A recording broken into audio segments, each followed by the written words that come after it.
हाँ।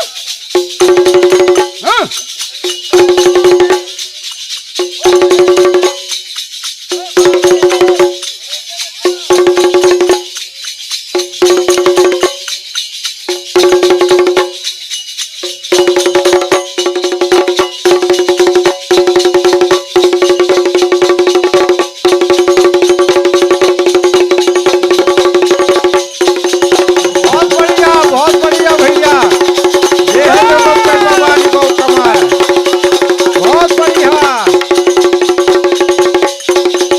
बहुत बढ़िया। और भैया ये हमारे नवल किशोर पटेल साहब कृपा पार्टी बानस 101 रुपया को इनाम दे रहा है। ये अपने जो है कदरवा वाले नवल किशोर गायक कलाकार भी है और इनकी तरफ से 2 ही बालकन के लाने 101 रुपया पुरस्कार दे रहा है जी अपन नवल किशोर पटेल साहब कटवाए वाले। धन्यवाद, बहुत बढ़िया। और भैया इनके बाद गंगाज पार्टी तैयार रहे बिल्कुल, उनके संग कदारी वाले हैं।